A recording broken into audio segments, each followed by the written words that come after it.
Hollywood film distributors and theatrical exhibitioners alike have been making a vaunted effort to bring back the big screen in 2022. And to that end, to date, they've had a pretty fair return on investment with all things considered. But as we look towards the end of the year, or at least as Variety did in a recent VIP section article, they looked at some of the biggest releases still to come between October 1st and December 31st. And we talked about this just the other day on Renegade Online, which is the live stream, the Sunday live stream here on Valiant Renegade. You can catch that usually Sunday afternoons at 5 o'clock Central Standard Time here in the U.S. And as WDW Pro and I were going through this, we noticed something that was very, very missing. I'm just fantastically happy that you caught that. I did not notice that, and that's all I can say. All I can say is, It certainly is a strange world when a release like this from such a major distributor doesn't make this Variety list. Here we go.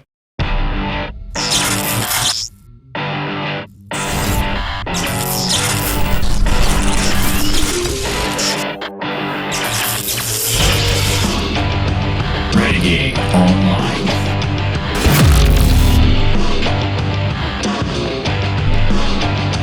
Well, welcome back, folks. Another great day here at Valiant Renegade. It's great to see everybody out there once again. And as a reminder, if you are like one of the many folks watching this video, not yet subscribed to this channel, please do take a moment, turn that little red subscribe button to gray, hit that like button, hit that notification bell, share this sucker out on the social medias, and of course, please do leave a comment below the video before you head out the door today. We got a lot to discuss.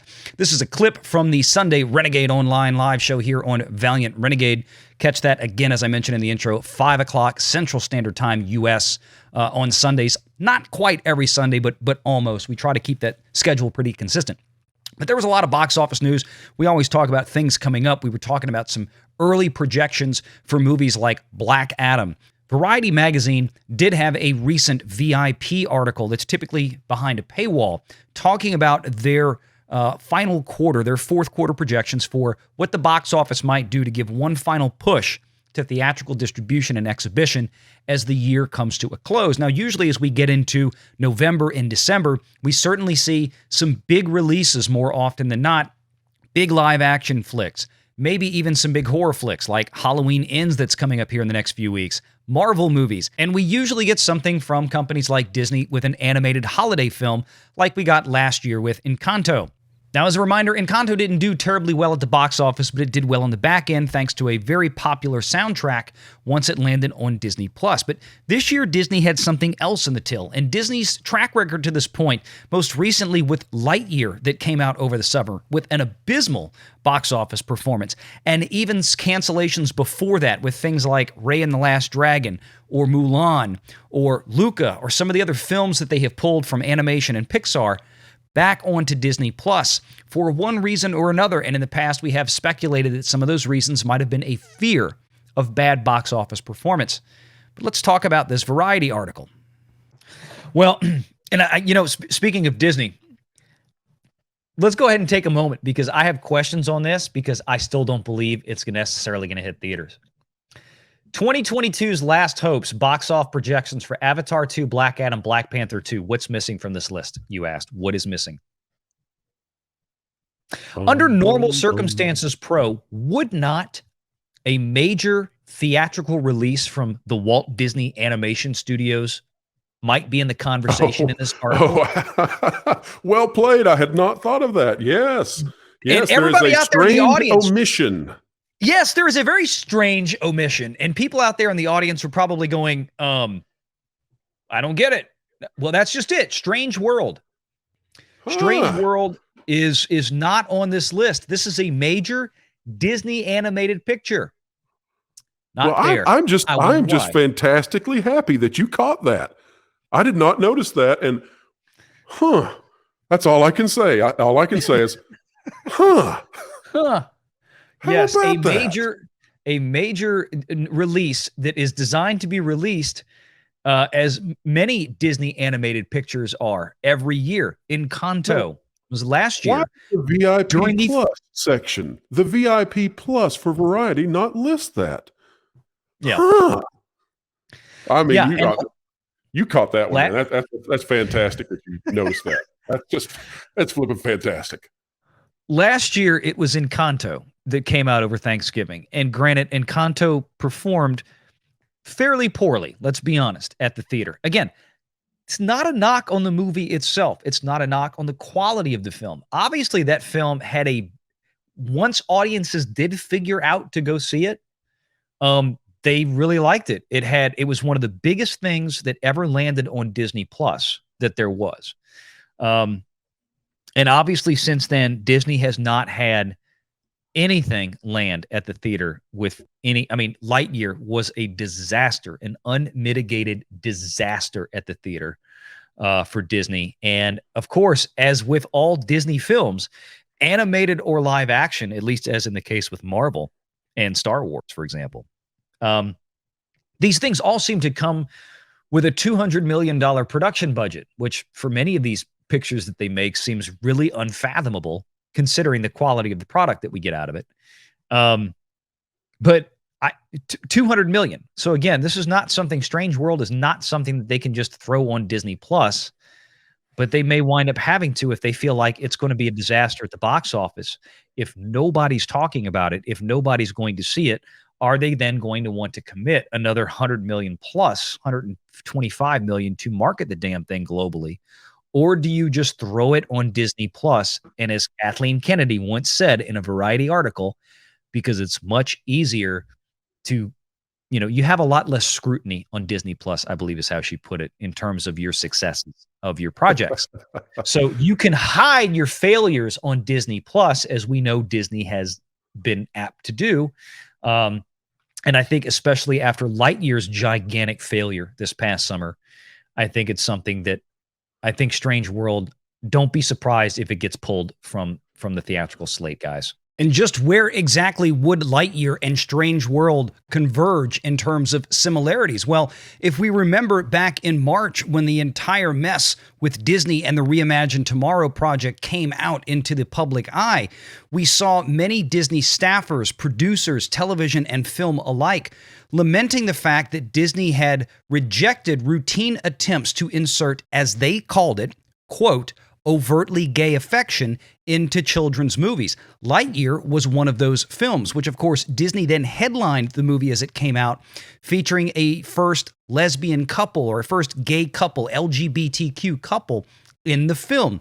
Well, Strange World, as a reminder, was also some of the first news that we got about that movie said that it was going to feature an openly romantic gay relationship between two young boys, two young characters in the film.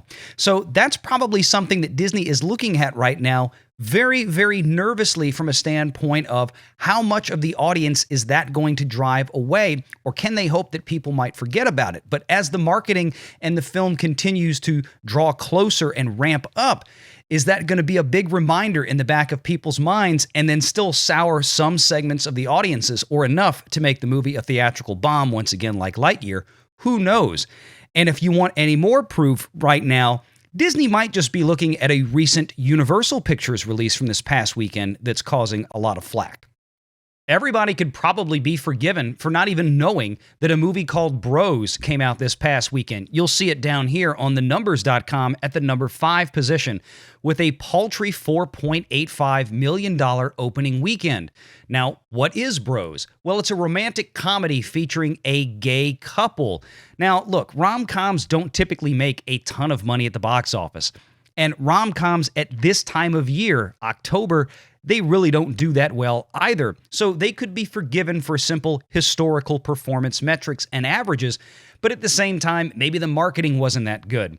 But of course, we had some of the actors and the producers come out this past weekend screaming at audiences that they're all just a bunch of homophobes for not coming to see this movie and supporting it, instead of just understanding that maybe it wasn't that appealing of a film.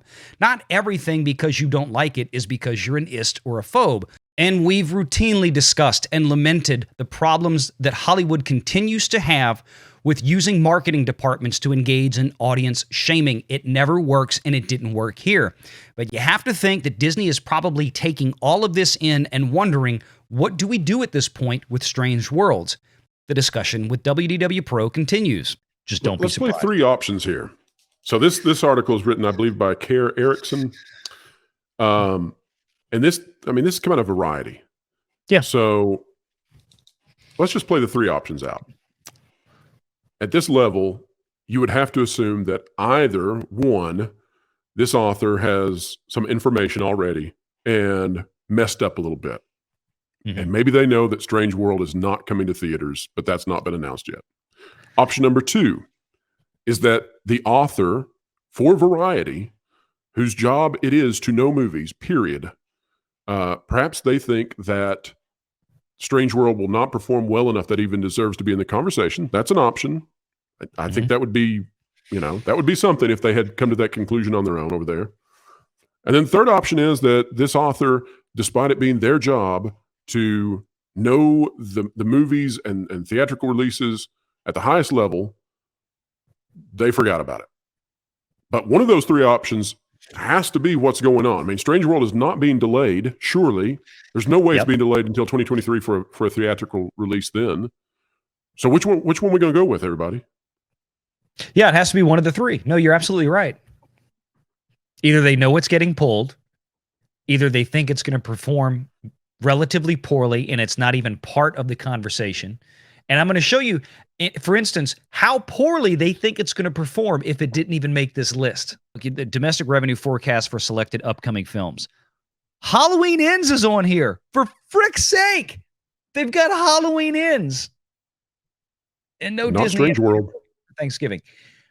Black Adam, Black Panther 2, Avatar 2. If you want to just hover over the dark green and see what they're projecting, I mean, it's way smaller than, I mean, can you believe that the trades are projecting only 423 domestic for Black Panther? Yeah, I can actually, and that may be high. That may be high. I mean, I know that you and I would agree with that, but it's coming out of Variety. That's what I can't believe. Yeah. Now this 214 million for Avatar 2 and Black. Now Avatar 2 may be something different because it's James Cameron. James Cameron may have kind of his own funky thing, agreed to with Disney on this, to where it's like it's not just going to land on Disney Plus for free unless they stroke Cameron another big fat check. But Black Panther 2, 139 million on SVOD and TV. I want to know where the hell that's coming from. Tell me. That's a great question. Because there is no money on Disney Plus. None. Now, I know they're starting their advertising-based tier on December 8th, and Black Panther 2 ostensibly would drop on Disney Plus once the advertising tier has opened. You're telling me they're gonna pull $139 million of television ads on Disney Plus from Black Panther 2? Definitely not the way they've described how they're going to begin with the advertising. The bottom line is, while companies like Universal Pictures and Sony Pictures still each have their own respective multi-billion-dollar contracts with vendors and third-party distributors like Amazon Prime and Netflix for post-theatrical distribution, the Walt Disney Company does not. As we've talked about here many times on Valiant Renegade, one of the line items that has disappeared from Disney's financial reports in the last 12 to 24 months almost completely is third-party licensing and distribution for film and television. Why? Because they've been pulling everything back in-house to put on Disney Plus. If you remember the days when you could go on Netflix and watch almost the entire MCU slate, those days are gone. And the same thing has happened with titles from places like Pixar and Walt Disney Animation Studios. Whereas companies like Universal with movies like Minions: The Rise of Gru will show up on Netflix, or Jurassic World already on Amazon Prime or about to be. You're going to see the same thing with other Universal releases, like even Halloween Ends that releases date and date on Peacock. Within a few months, it will wind up being on Amazon Prime, and Amazon Prime is going to pay for that. And like the movies that we just discussed with Sony Pictures, The Woman King, or Bros from Universal Studios, both of those movies have post-theatrical deals as part of a larger overall package, to where basically any theatrical snafus for movies like that can be made up from those third parties like Amazon Prime and Netflix, which write billion-dollar-a-year checks to these studios to acquire all of their content for the largesse of what's called the pay-one window, or the first 18 months post-theatrical distribution. Again, Disney doesn't have those dollars coming in anymore from outside sources. So Hope you enjoyed the video. Please join us on Sundays for Renegade Online at 5 o'clock U.S. Central Standard Time. And let me know in the comments before you check out the door today, what do you think is going on with Strange Worlds? Is Disney pulling this picture from theatrical release and putting it on Disney Plus, and Variety may have accidentally let the cat out of the bag? Or is Variety's lack of confidence in the performance of this picture so great that it didn't even make the holiday chart? It didn't even make it past Halloween Ends, for Pete's sake, that comes out in 2 weeks. Or is it the more innocuous answer that somehow Variety magazine just plumb forgot that Disney was putting out another major $200 million production animated release on Thanksgiving weekend? Let me know in the comments below. Until next time, take care.